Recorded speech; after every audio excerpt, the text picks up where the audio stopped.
with Scott Allen. Hello, I am your host, Scott Allen, and this is Phronesis, Practical Wisdom for Leaders. If the topic is leadership, I'm in. I've spent more than 20 years in the field teaching, learning, writing, and questioning. When I'm not working on Phronesis, I travel, delivering keynotes, working with individuals and teams, and helping people from organizations across industries become better leaders. Want to learn more? Visit me at scottjallen.net. Phronesis offers a smart, fast-paced discussion about all things leadership. We explore relevant topics and incorporate practical tips to help you make a difference in how you lead and live. Listen Notes lists Phronesis in the top 3% of podcasts worldwide. Phronesis is the official podcast of the International Leadership Association. ILA brings together those who teach, study, and develop leadership, advancing leadership knowledge and practice for a better world. Learn more at ila-net.org. Finally, if you enjoy Phronesis, please subscribe to stay current on our weekly episodes.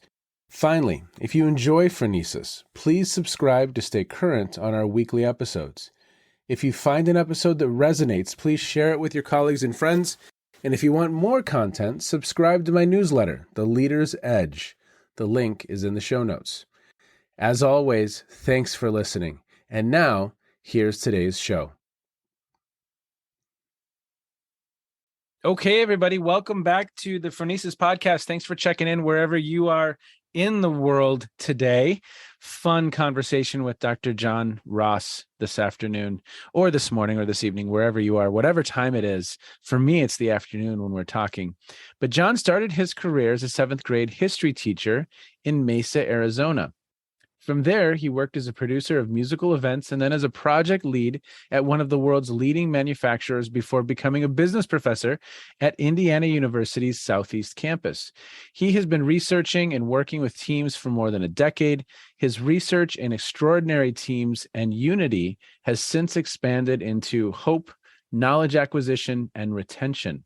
He holds a BA in Organizational Studies from Arizona State University, an MBA in Finance from Drexel University, and a Ph.D. in Management from New Mexico State University. And he has a book. It's called Team Unity. It's an incredible book. I listened to it this summer, John. I traveled with your thinking for many, many weeks, whether that was on an airplane, in my car, on my walks. Your thinking was with me. And so I'm excited to jump into that today.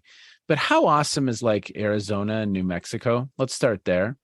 Pennsylvania is awesome too. Yeah, so I'd say don't leave out Philly. I mean, there's good people there, but the Southwest has its charms. Gosh. I have to admit though, I was ready to leave. Really? Yeah. So, you and I were in the Midwest, and here, if we were to get lost, if our car were to break down, we could survive. Right, like that, like there's plenty of forest, like it's beautiful. There's running water, like everything's fine.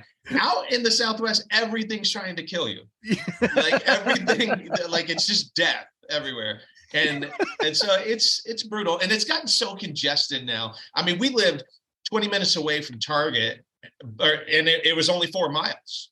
Like 4 miles took us 20 minutes to go with all the stoplights and everything. Here. Oh yeah, it's nice here. We like it a lot. Very friendly people in both places. We've lived all over. Wonderful, wonderful country. But we like where we're at. Yeah. Well, if I recall correctly, there's like 11 exits in Mesa, Arizona. I mean, you're just the next 11 exits are Mesa. Yeah, and then Phoenix is like, just go. We'll tell you when to stop, is what the sign says. Like, we'll tell you when you're out. It's like, okay, all right. It's just so huge, and it's great. Like, I own some stores out there. I own some electronic stores as well, and they're doing fantastic down there. So it's a great place, and I go down there regularly. But it's there's just time. Yeah. The country, I think we forget how awesome our country is. Just the landscape and the people and the different cultures. And so it's been a blast going with my family across and just experiencing it all. It is. I mean, because we were in New Mexico. I had not spent a lot of time in New Mexico. I'd spent almost zero time in New Mexico, but boy, I mean, that state in and of itself is fascinating, with whether it's the food and the cuisine, or whether it's the history and the culture, whether it's the atomic bomb, whether it's the natural beauty of Bandelier National Monument or White Sands or Carlsbad Caverns. I mean, it's a fascinating state. And then we stumbled upon pistachio land. We weren't expecting this, but they have incredible pistachios to boot, right? I love that you listed all of those things and you're like, but to top it off, pistachios. Like, yeah, not many people go that route. But yeah, there are a lot of pistachios there, lots of nuts, lots of pecans and walnuts there too. No, it's a beautiful place. We lived in Las Cruces. That's where New Mexico State is. So for all you listening right now that are thinking, oh yeah, the Lobos. No, that's the other guys. Those are the ones in Albuquerque. No, we're the ones in Las Cruces. Las Cruces was wonderful to live in, kind of a smaller town feel. Yeah. We actually really loved the diversity there. It was 60% Hispanic, 20% other, and 20% white. And we loved it. We actually hesitated moving out where we are now because we're like, wow, this is totally different from where we used to live. It was beautiful culture, like just such a family-friendly culture. Everything at every school, the whole family, generations came out to support it. It was so nice to see. Just a good place all around, fun.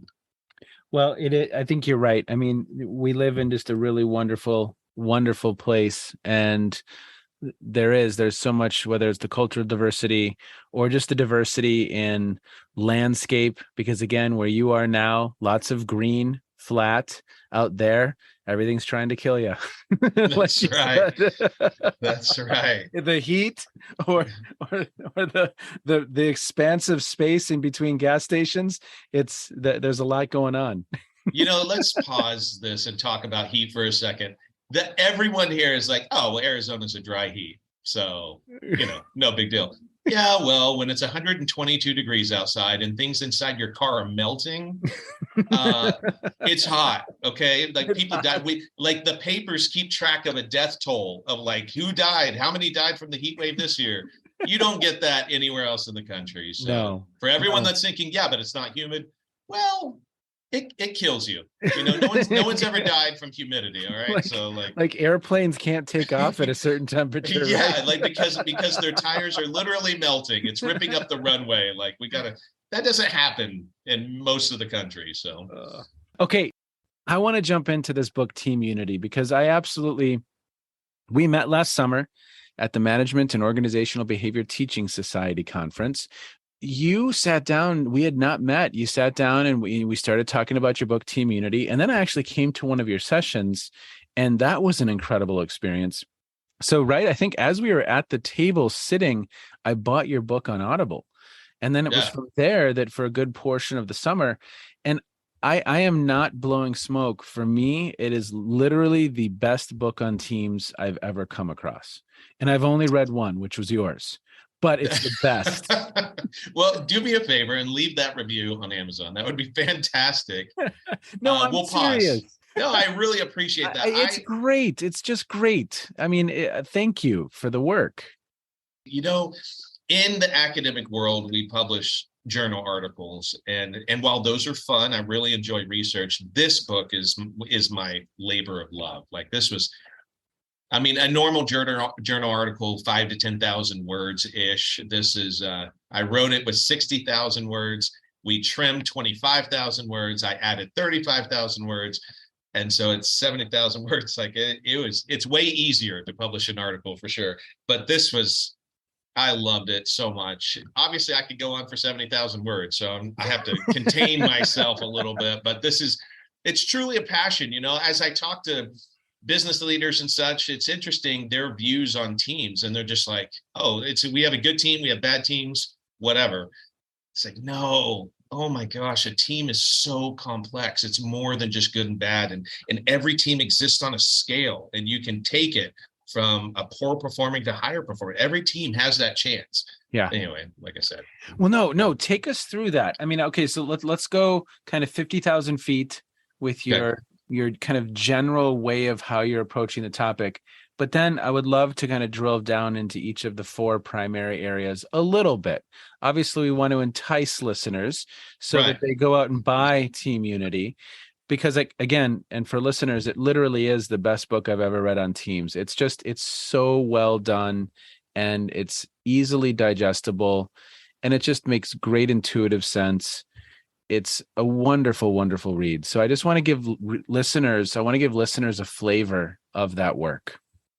Thank you very much. No, before we get started talking about unity, it's important to understand there are two key parts that when I work with people, they have to understand that. Number one, we've already touched, all teams can improve. Like, it's not a light switch. Every team can improve. And number two, it's not about talent. And there are many examples of that throughout sports. Basketball is a wonderful example. There are many super stacked teams, hand-picked teams that aren't performing so well in basketball right now. And I realize that's a very controversial topic, and we'll stray away from that.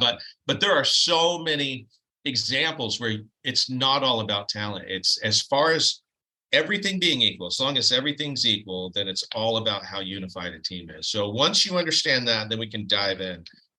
Book starts off, what is unity? It's a word we throw out. Every president since JFK has talked about unifying the country. But I mean, you can ask 100 people and no one will give you the same answer on what that means. Everyone's going to say, bring everyone together. Well, okay. Like, duh. Okay. So like, what does that mean? Like, how are you going to do it? How are you going to like what break that down for me? What does that look like? How do you know when everyone's together? So that's what we do in the book. We break it down. Essentially, it comes down to 4 components: focus, direction, trust, and conflict. And now when you say we, you mean I, correct? Or is there more than one of you up there? No, you're right. I do mean I. Like, when we talk, we often represent other people. In this case, I guess I'm just representing myself. I have no co-authors. Take full ownership of this awesome work, my friend. Yeah. There have been many people that have helped, and so many interviews and so many teams I've worked with to bring this to pass. It's been wonderful. So there is a big we in there, but I am the one that wrote it and put it on paper. Yes. So 4 areas. I interrupted you. Yeah. Focus, direction, trust, and conflict. So focus, understanding and commitment to the goal. So how this differs is that many other teams books, and there are some very famous teams book out there, they stop at just the goal. Okay, well, you can understand the goal and totally not be committed to it. Yeah. Right. You can write the best goal in the world and just be like, okay, we have the best goal in the world. It's a SMART goal. Check that box. But that doesn't mean you're going anywhere with that goal. That doesn't mean everyone's bought into the goal, right? So you got to get that commitment portion too. Next part is direction. So the strategy, how are you going to reach that goal, right? And again, understanding and commitment to that. And this breaks down into much further components. You got to read the book though. It's really good. Yeah. And then trust is interesting. Trust is social trust. So this is a new construct that I developed through all of this research. What a lot of people default to is psychological safety. Amy Edmondson, psychological safety. I think she was on your podcast recently. No, I have not had. I have not. You should reached out to her people, and her people said she's busy. And man, I wish I had people. Yeah, I need to get back to her. So we're working on it in the background, literally as we speak. I'm not interviewing you. I'm just typing Amy Edmondson, trying to get her on the podcast. But no, yeah. So it's a goal. It's a goal. She was busy, so you got me. Okay. I know. Amy's fantastic. You said yes right away. You don't have any people. I just emailed you. Yeah, you're like, oh wow, this guy's really wanting this. Like, wow, it's crazy. No, so Amy Edmondson does fantastic work with psychological safety, and some people take that out of context. They're like, oh, okay, so you feel safe at work. Yes, absolutely. You feel safe to be yourself. But social trust is psychological safety and more. Social trust is just because you can feel safe at work to be yourself does not mean that you feel safe to talk about certain topics with your coworkers. And so think about that. Trust is that exchange. I'm going to talk about personal things and you reciprocate by talking about personal things. And therefore we build that comfort between each other. That's vital. That is separate from social trust for sure, to have that a special feeling among your team. So social trust is critical to reach the highest level team, which I call extraordinary team. But you don't need it for success. That's a common mistake people say. You can have a team and throw a bunch of resources at it and accomplish a goal. That's fine. But if you want the highest performing team, if you want the most efficient and fun team, because think about how fun it is when you have high levels of social trust, then work on that, work on improving your social trust. The last one is conflict. Conflict is more like the warning. It's like when you ask for directions and someone says, okay, but don't go down this road, right? Like this road's dangerous, or the weather, it's raining outside, so be careful. So think of it like that. Like you maximize the first three, but conflict you're going to minimize. And we're talking about relational conflict here. Okay. So oftentimes people think of task conflict. Like it's okay to disagree on how to do something. That often results in a better product. Yeah. Because we can each add our own pieces, our own expertise, and all of a sudden, bam, it's better, it's improved, which is wonderful. Relational conflict is when two people just don't like each other. Yeah. And I mean, that's obviously very like minimalizing what relational conflict is, but as I refer to it, it's the vacuum of success. It is so critical to get rid of relational conflict. It's noticeable that the highest teams, the extraordinary teams, don't have it, and the lowest performing teams have it tremendously. So as an example, in the book, there's a formula. So this book was written intentionally for people to be able to apply it immediately. Yep. So the formula in there is written in a way to show how important conflict is. So essentially, it's focus times direction plus 2 times trust, all of that divided by conflict, right? Yep. So that seems really powerful. So when I go present to these big rooms and everything, it never fails that at least a few people in the room are like, wait, relational conflict. If you just have a 2 or a 3 in relational conflict, it devastates your score. Are you telling me that a 3, just because you have gossiping and backbiting in your team, that it hurts your team performance that much, your team unity? And the answer is yes. That's exactly what I'm saying.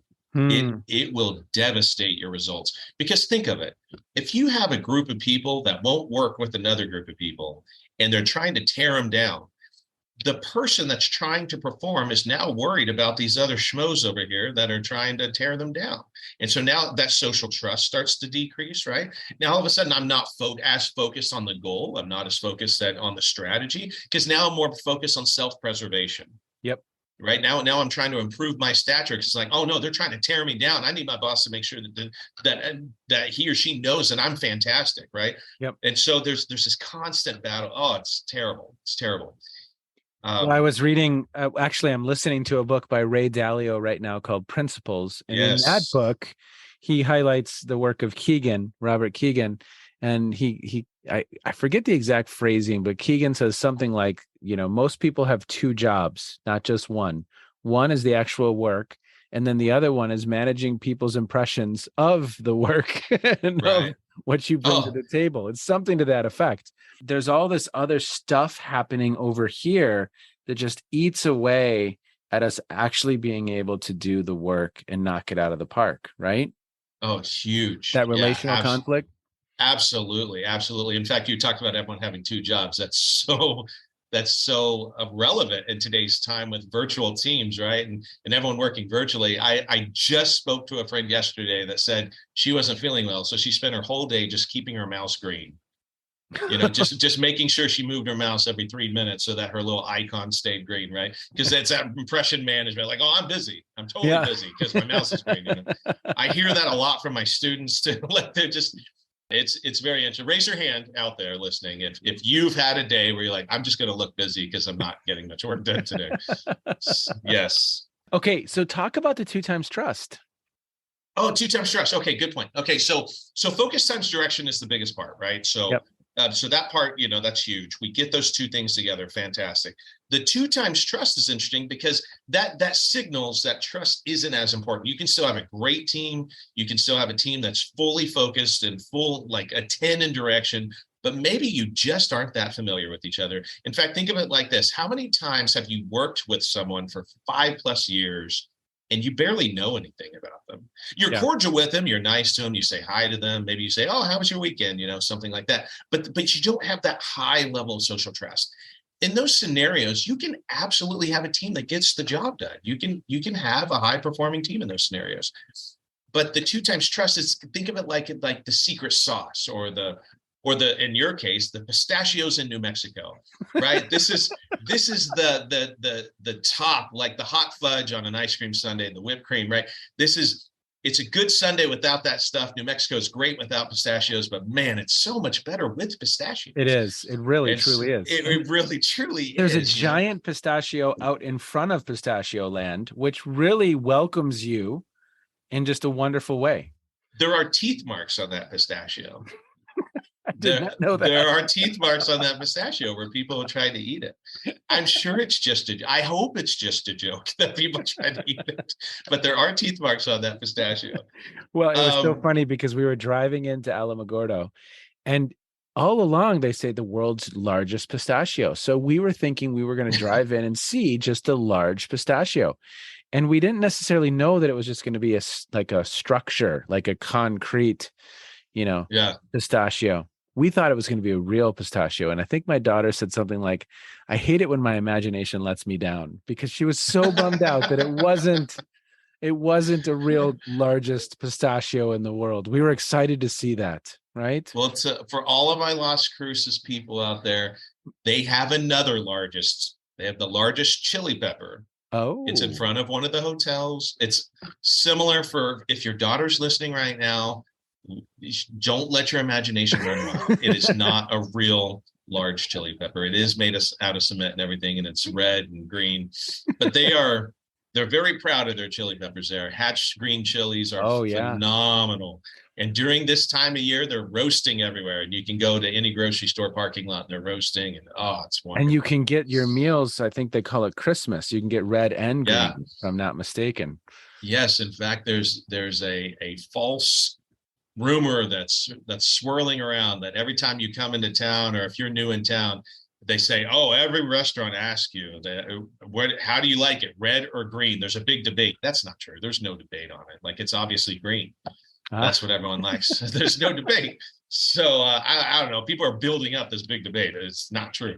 There are two sauces out there, and they're both phenomenal. Especially, it just depends on where you go, but it's great. That's a great segue into. Is it a great segue? Write that down. That's a great future segues.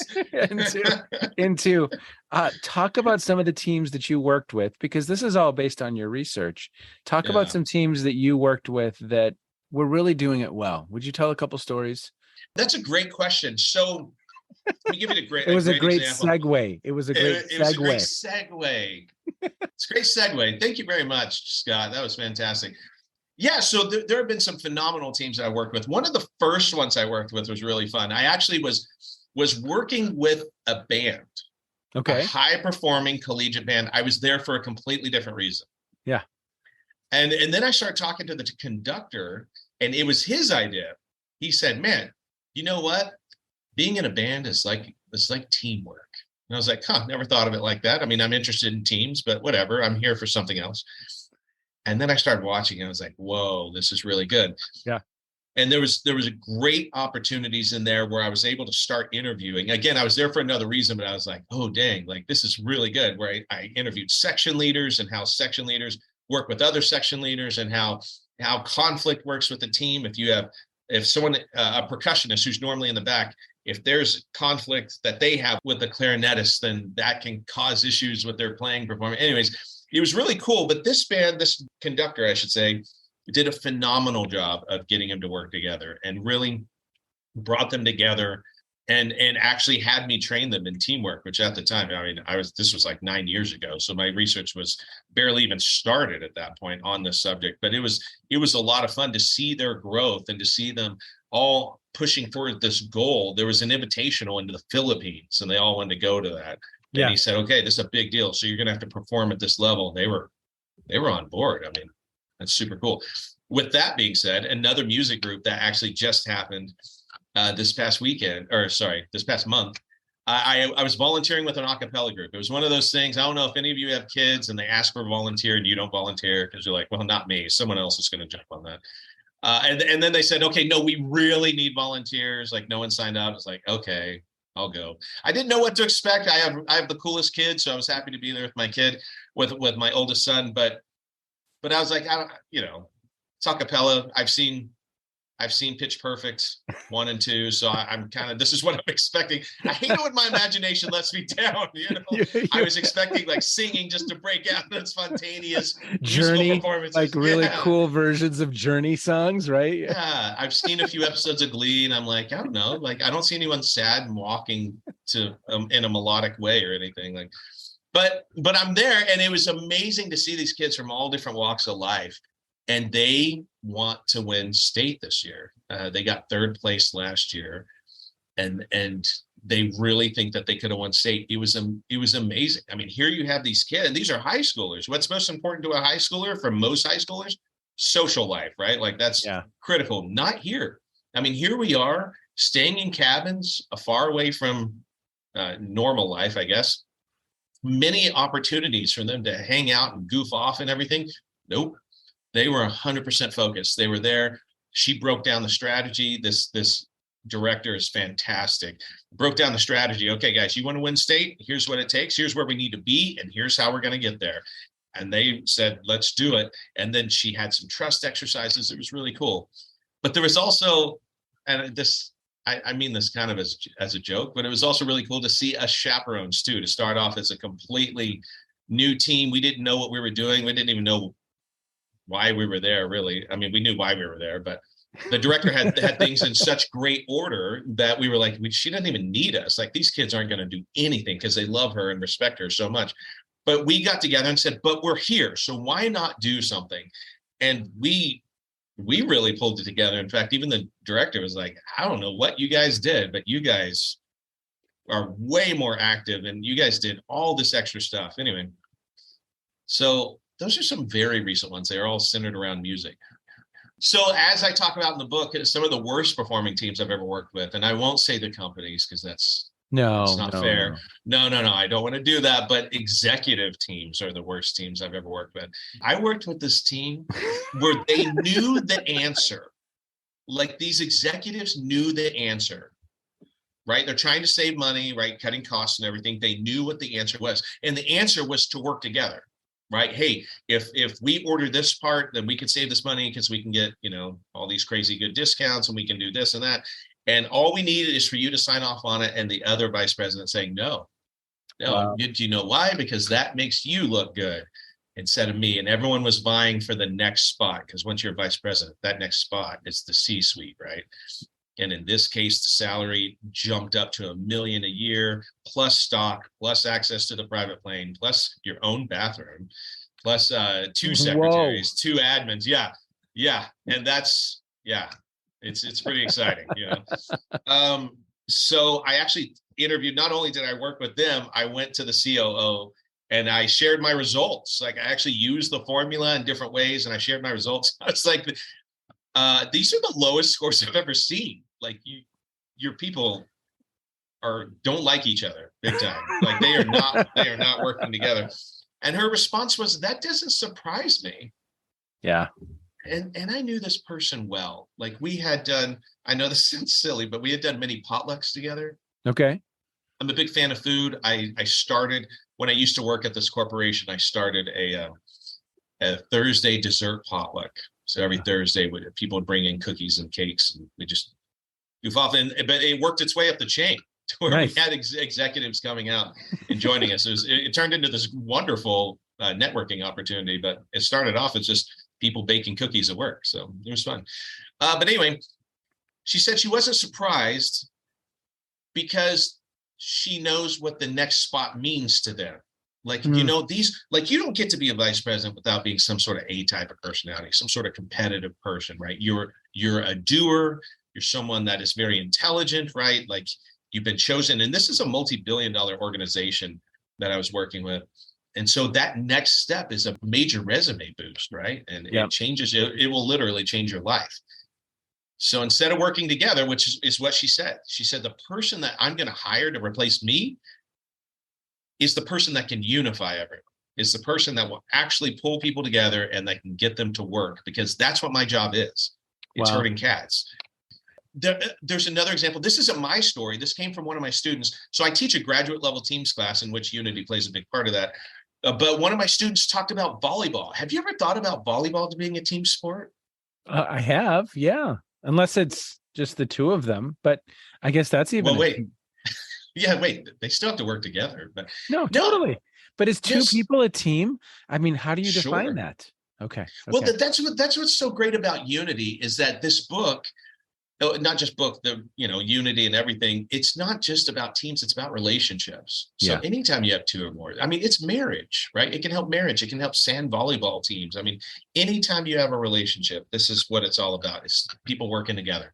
That's what we do, Scott. Like, we're the science of people working together. Mm-hmm. So, yep, it's cool. Yep. But anyway, this team, I never thought about volleyball. So I've used this formula in many different industries, 6 different industries. I've used it in sports before, but mostly with basketball and football. I never thought about volleyball because volleyball kind of seems like independent contractors, right? Like, everyone's got their own place. And like, hey, when I do this, you do this. Like, that's it. Like, you just fulfill your role and I just fulfill my role.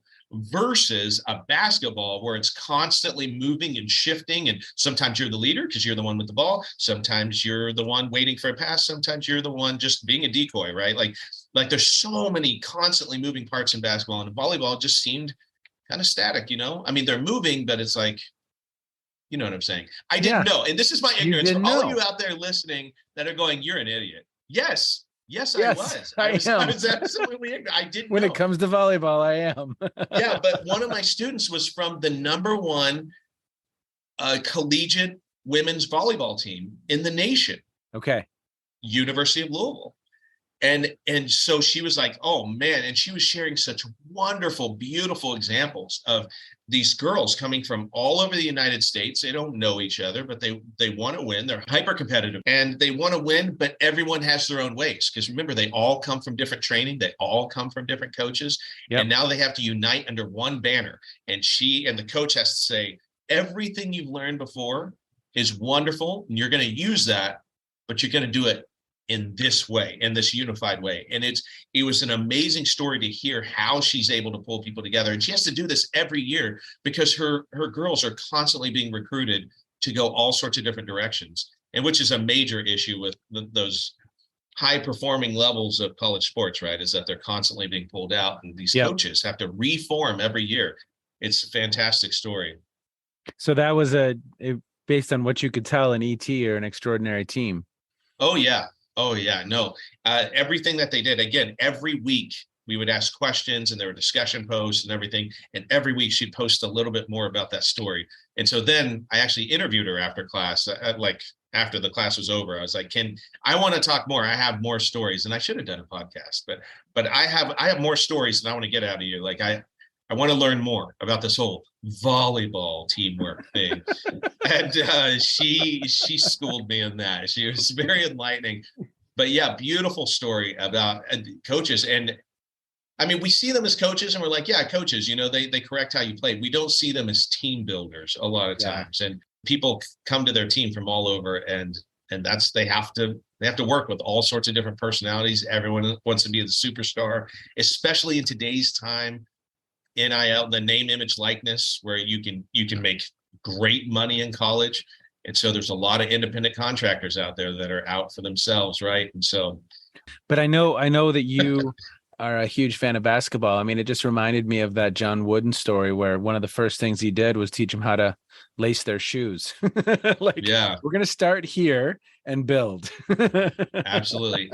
It's so interesting. And so think about that in the workplace. Like, let's translate this to the workplace.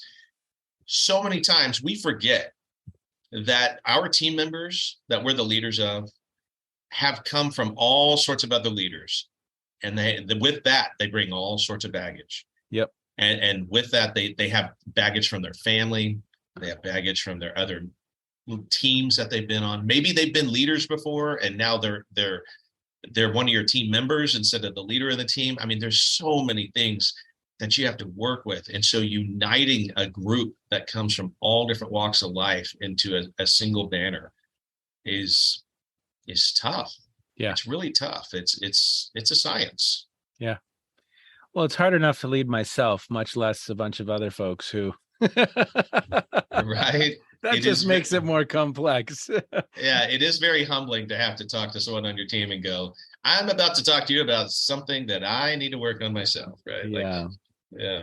Well, again, I just really appreciate the work. I'm going to put a link to the book in the show notes, and I think that'll be a really nice opportunity for people to learn a little bit more. Is there any other resource that you want to point people toward that would be of benefit for them? A website or Twitter handle, or maybe you have a TikTok page on Teams? Do you have a TikTok page? I do my team dances.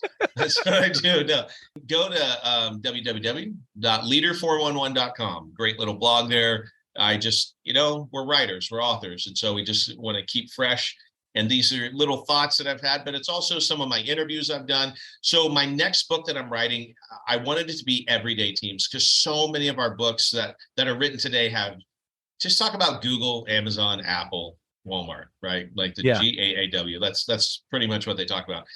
I wanted to demonstrate that across the world, fantastic teams are happening everywhere, unique, fantastic teams.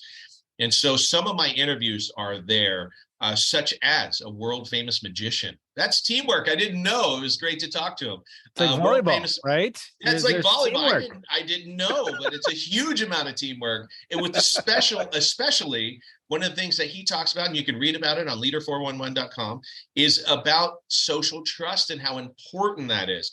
The Coast Guard. Why don't we talk about the Coast Guard? If you're going to cut me in half, I need to trust you. Absolutely. This is John. This is like it's a big deal.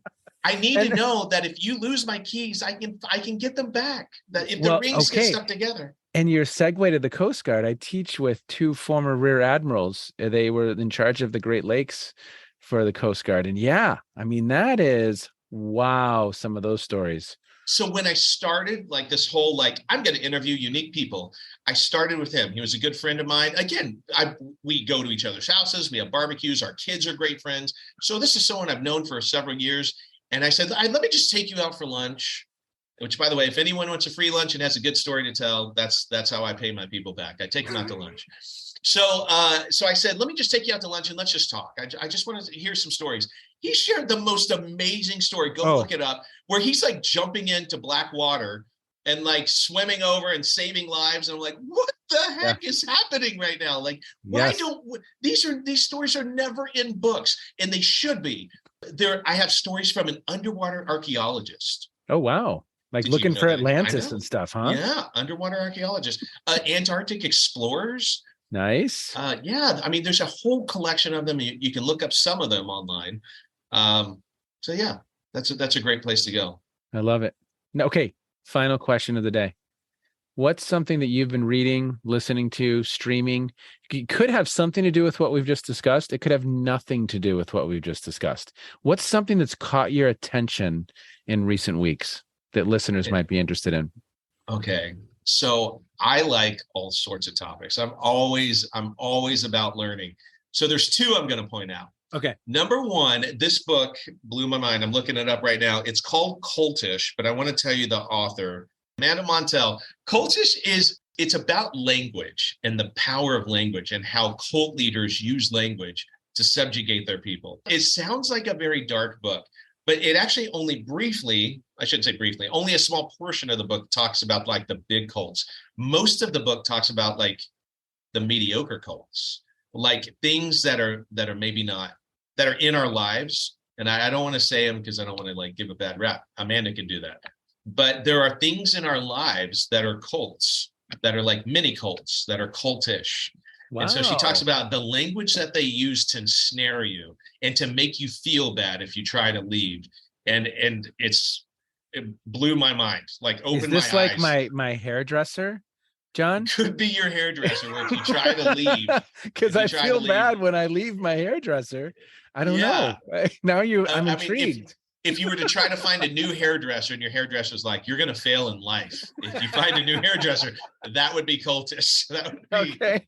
Yeah, we haven't gotten to that point yet, but I do feel bad, Wouldn't that be fun to find a hairdresser that confident to say your life will fail without me in it? That's a really good hairstylist. Yeah.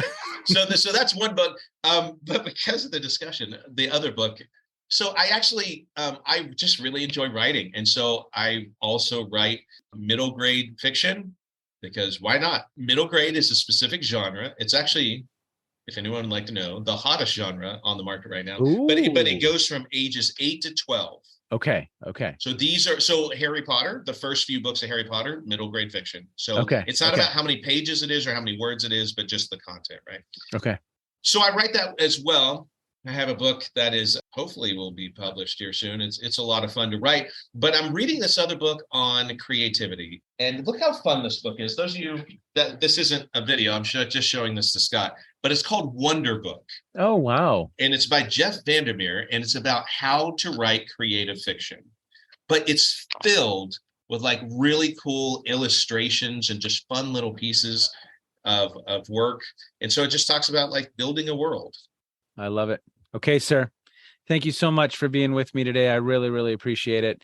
Thanks for the good work that you do. I'm excited for this new book not the middle grade fiction. No offense on that one.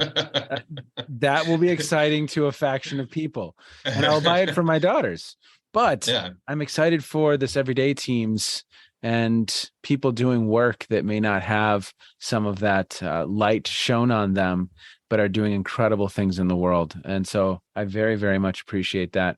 You'll come back. I appreciate it. It's too much fun. We wandered in a very nice way. This was the most wandering episode ever, but we came back to things. We stayed on target. We wove in pistachios, a little bit of volleyball, some themes, a little bit of music. Middle grade fiction. This was the first podcast that I've ever conducted in the history of the world where we discuss middle grade fiction. There you go. I appreciate it, sir. Thank you for the work you do. Thank you very much. Be well. Have a good day. Bye. If you have the opportunity to pick up John's book, Team Unity, I think it's a great read. It's very, very interesting, a wonderful perspective. And I know that it has shifted how I think about teams. So thank you, John. Thanks for the great work that you do. Thanks for the laughs. That was just a lot of fun. We had a good time, had a great conversation, and of course, discussed your great work. Everybody, there's still a little bit of time if you want to get to ILA. It's next week. So change your plans and connect, build relationships, learn. It's a great, great experience. And probably one of the last times I'll make this announcement, I just want you to know that there's an incredible learning opportunity with the Prometheus Project. And this is engaging with the work of Robert Keegan and Lisa Leahy through an organization called Minds at Work. The topic is going to be immunity to change.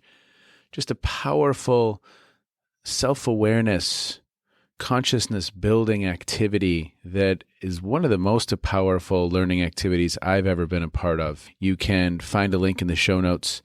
So, John, thank you so much. We covered a lot of ground. Appreciate your great work. Thanks for all you do. Excited to talk about some of these teams that maybe we don't hear about all the time. Take care, everyone. As always, thank you so much for checking in, and be well. You have just finished another episode of Practical Wisdom for Leaders with Scott Allen. To contact me, visit scottjallen.net or send me a note at scott@scottjallen.net. I'm also on LinkedIn, so let's connect. If you have feedback, I'd love to hear it. And as always, thank you so much for listening. And now here's my daughter, Emily, with the outro.